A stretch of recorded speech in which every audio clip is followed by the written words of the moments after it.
अस्सलाम वालेकुम। ये हमारे कोर्स का दूसरा मॉड्यूल है जिसका मतलब है जिसका उन्वान है व्हाट इज़ मनी। यहाँ हम डिफाइन करेंगे पैसा दरअसल कहते किसे हैं और हम पैसे को कैसे डिफाइन कर सकते हैं। What is money?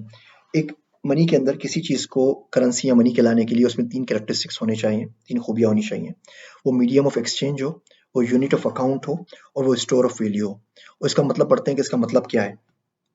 Media of exchange का मतलब ये है कि आप उसके बदले में उसको देके कोई गुड्स या सर्विसेज खरीद सकें। आप मार्केट में जाएँ, आप कुछ पैसे दें, उस पैसे के बदले में आपको आलू, प्याज़, टमाटर जो भी चीज़ लेनी है, गाड़ी, बंगला वो आपको मिल सके। आप कोई सर्विसेज ले सकें, आप किसी शख्स को बोलें कि मुझे पढ़ा दो, आप अल-नफ़ी के अंदर पैसे देके कोर्स में इनरोल हो सकें, आप कोई और सर्विसेज ले सकें, कोई तरखान हायर कर सकें, कोई कारपेंटर ला सकें, कोई रंगरेज़ ला सकें, कोई माली ला सकें, किसी नौकर को तनख्वाह दे सकें और ये सर्विसेज ले सकें।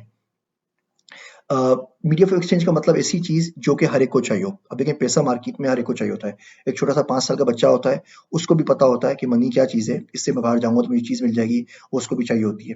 दुनिया में शायद ही कोई शख्स आपको ऐसा मिले जो बोले कि मुझे पैसे की ज़रूरत नहीं है। हाँ, कोई आपको वली-अल्लाह मिल जाए बोले मुझे पैसा अच्छा नहीं लगता, कुछ जितना पैसा है उसमें मैं गुज़ारा कर लूँगा ठीक है।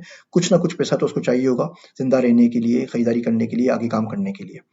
अ, हर इसका फ़ायदा ये होता है कि हर शख्स अपनी स्किल्स के ऊपर अपनी स्ट्रेंथ्स पे काम कर सकता है और उसको ये नहीं सोचना पड़ेगा कि इसके बदले में चीज़ें कैसे लूँगा। मिसाल के तौर पे मैं कंप्यूटर साइंटिस्ट हूँ, मैं डेटा साइंटिस्ट हूँ, तो मैं डेटा साइंस पढ़ा रहा हूँ, डेटा साइंस में काम कर रहा हूँ। मुझे इस बात की अब फ़िक्र नहीं है कि गंदम कैसे उगेगी या मुझे हल चलाना आना चाहिए या फसल में काम करना आना चाहिए क्योंकि अगर मुझे गंदम उगानी नहीं आई तो मैं भूखा मरूँगा, मेरे भी बच्चे भूखे मर जाएँगे।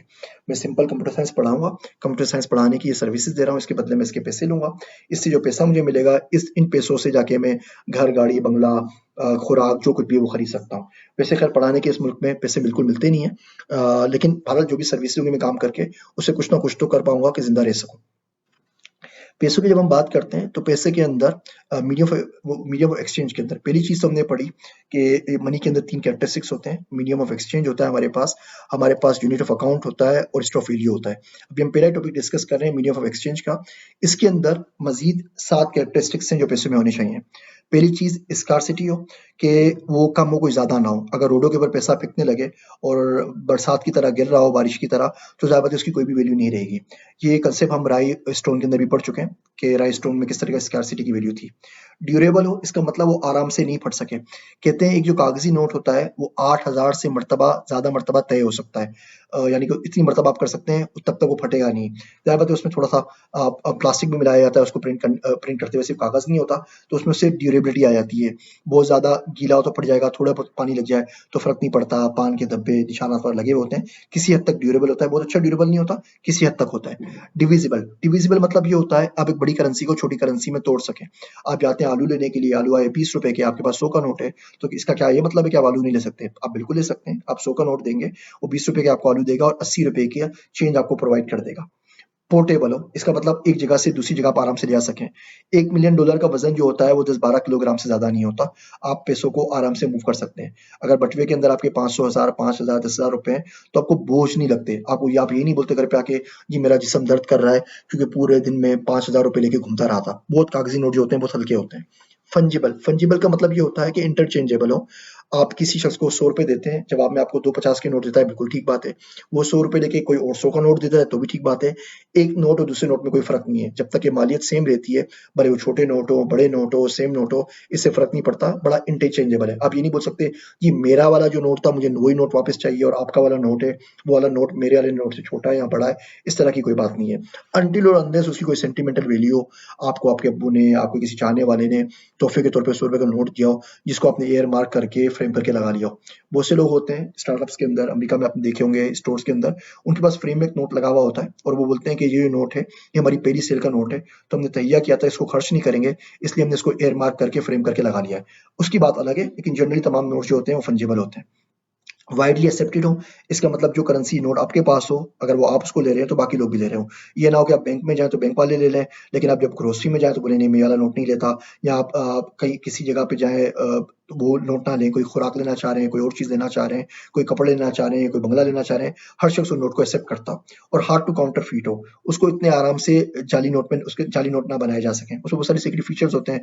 आप ऊपर सूरज की रोशनी में देखते हैं तो आपको एक मार्क नज़र आता है, आपको सिल्वर रंग का एक तार उसमें नज़र आता है। तो वो होते हैं, कुछ ना कुछ नोट नकल होते भी हैं, बड़ी मुश्किल से लेकिन बनते हैं, इतने आराम से नहीं बनते। और बैंक और जो लोग इस फील्ड में काम करते हैं, मनी चेंजर्स वगैरह, सुनार वगैरह, वो उसको बआसानी पहचान सकते हैं कि नोट के अंदर कोई रद्द-बदल किया गया है, ये असली नोट है या जाली नोट है। और उमूमन मार्केट में जाली नोट हमारे पास नहीं होते। दूसरी जो फीचर आपने बात की थी कैरेक्टरिस्टिक करेंसी में होना चाहिए, वो था यूनिट ऑफ अकाउंट। अब यूनिट ऑफ अकाउंट है, बहुत सिंपल सा बात है कि उसके अंदर आप चीज़ को रख सकें। मिसाल के तौर पे हम कोई भी चीज़ का वज़न करते हैं तो हमारे पास उसकी वेटेज मौजूद है किलोग्राम या पाउंड्स।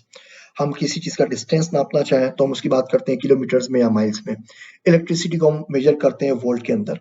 पेट्रोल या लिक्विड को हम लीटर्स और गैलन्स के अंदर मेज़र करते हैं। आप ड्यूटी फ्री शॉप्स पे अगर जाएँ तो यूनिट ऑफ अकाउंट अमूमन डॉलर में लिखा हुआ होता है। इसका मतलब आप उसकी वैल्यू का अंदाज़ा इस डॉलर के अंदर लगाते हैं। यूनिट ऑफ अकाउंट और मीडियम ऑफ एक्सचेंज उमूमन एक ही होते हैं। मिसाल के तौर पे आप किसी स्टोर में जाएँगे तो उसपे किसी भी अशिया की प्राइस रुपीस में लिखी हुई होगी और आप पाकिस्तान रुपीस में पे करेंगे। हाँ, आप ड्यूटी फ्री शॉप में जाएँगे तो ऐसा नहीं होगा, वहाँ पे प्राइस डॉलर में लिखी हुई होगी जबकि आप पे पाकिस्तानी रुपीस में कर रहे होंगे। वो यूनिट ऑफ अकाउंट डॉलर में इसलिए रखते हैं कि उसमें फ्लक्चुएशन या इन्फ्लेशन इतनी ज़्यादा नहीं होती, यानी जिस प्राइस पे आपने लिया है उसी प्राइस पे होता है। मिसाल के तौर पाकिस्तान में साल 2 साल पहले तक जो डॉलर की और रुपीस की जो वैल्यू थी वो ₹106 की थी, यानी ₹106 के अंदर 1 डॉलर आता था। अभी रिसेंट गवर्नमेंट में आने के बाद पाकिस्तान के हालात कुछ इतने अच्छे माशी हालात नहीं थे, तो वो रुपए की वैल्यू कम हो गई है, अब तकरीबन ₹156 का हो गया है। इसका मतलब जो चीज़ आपने 1 डॉलर की 2 साल पहले ली थी, तो उसके बदले में आपने ₹106 दिए थे, अब क्योंकि रुपए की कदर कम हो गई है, अब वही चीज़ ₹156 की है। यानी अगर उस वक़्त आपने 1 डॉलर की ली थी और वो चीज़ आप 106 में लेके 120 में बेच रहे थे, तो आपको ₹14 का मुनाफ़ा था। अभी वही चीज़ अगर आप ₹120 में बेचेंगे, तो आपको ₹36 का घाटा होगा या नुकसान होगा। इसका मतलब इस पैसे की वजह से, क्योंकि रुपीस डेप्रिशिएट हो गया, आपको अपनी चीज़ की वैल्यू कीमत बढ़ानी पड़ेगी वरना आप नुकसान में होंगे। और इसी बात को हम फिर इन्फ्लेशन कहते हैं कि पैसे की रकम कम हो गई, कदर कम हो गई, तो मार्केट में इन्फ्लेशन हो जाती है। जैसे मैंने पहले अर्ज़ किया कि मीडियम ऑफ एक्सचेंज और यूनिट ऑफ अकाउंट एक ही होता है, लेकिन ये अलग-अलग भी हो सकते हैं, जैसे ड्यूटी फ्री शॉप के अंदर होते हैं। बिटकॉइन एक अच्छा यूनिट ऑफ अकाउंट नहीं है, क्योंकि इसके अंदर फ्लक्चुएशन बहुत ज़्यादा होती है। आप आज 100 बिटकॉइन लें, उसका मतलब अगर $100 है, तो आपको नहीं पता कि कल उसका मतलब $10 रह जाएगा या उसका मतलब $10,000 होगा। स्टोर ऑफ वैल्यू, इसका मतलब ये होता है कि आपको इस बात का एतबार हो कि इसके अंदर कितनी वैल्यू जमा है इस करेंसी के अंदर। मिसाल के तौर पे आपको सैलरी मिलती है, तो आप फ़ौरन भाग के ग्रोसरी नहीं करते कि यार कल जाके मैं ग्रोसरी करूँगा तो इसमें से आधी चीज़ें आएँगी। जैसे कि हमने हाइपर इन्फ्लेशन की एग्ज़ाम्पल पढ़ी, ज़िम्बाब्वे के अंदर या हंगरी के अंदर हमने पेंगो की एग्ज़ाम्पल पढ़ी। इसका मतलब ये होता है आपको ₹10,000 मिल गए पहली तारीख को, तो आपको पता होता है कि यार ठीक है, मैं 2-4 दिन बाद ग्रोसरी ले लूँगा, तो मुझे पता है इस 10,000 चीज़ में कि क्या आ सकता है, 50,000 में क्या आ सकता है और ₹1,00,000 में क्या आ सकता है। तो जो पैसा हमारा होता है, ये स्टोर वैल्यू होता है। हमने चीज़ पढ़ी, पैसा हमारा मीडियम ऑफ एक्सचेंज होता है, जिसकी मदद से आप उसको दे के उसके बदले में गुड्स या सर्विसेज़ खरीद सकें। यूनिट ऑफ अकाउंट होता है, जिसमें आप किसी भी चीज़ की वैल्यू को मेज़र कर सकें। और स्टोर ऑफ वैल्यू होता है, जहाँ पे आपको पता हो कि इसकी असल वैल्यू क्या है, इसके बदले, इसके अगेंस्ट मुझे क्या चीज़ें मिल सकती हैं। परफेक्ट मनी, जिसके अंदर ये तीनों चीज़ें बदर्जा उत्तम मौजूद हों, एक्सिस्ट नहीं करती। दुनिया में देयर इज़ नथिंग जिसको हम परफेक्ट मनी बोल सकें। हमें हमेशा किसी न किसी चीज़ के ऊपर ट्रेड ऑफ करना पड़ता है। दुनिया में कोई ऐसी मनी नहीं है जो तीनों के तीनों फंक्शंस को 100% फुलफिल करती हो, कि बहुत अच्छा मीडियम ऑफ एक्सचेंज भी हो, बहुत ही अच्छा यूनिट ऑफ अकाउंट भी हो और बहुत ही अच्छा स्टोर ऑफ वैल्यू भी हो। हर एक के अपने प्रोज एंड कॉन्स हैं, और इसी के हिसाब से हमें इन्हीं ट्रेड ऑफ के अंदर रहते हुए हमें हम मज़ीद बात करते हैं। तो ये हमारी छोटी-सी वीडियो थी, जिसमें हमने डिस्कस किया कि पैसा, ज़र, मनी कहते किसे हैं। हमने डिस्कस किया 3 चीज़ें होती हैं, medium of exchange, unit of account and store of value. इसी बात को अगली वीडियो में आगे बढ़ाएँगे। आप सबका शुक्रिया। जज़ाकल्लाह खैर।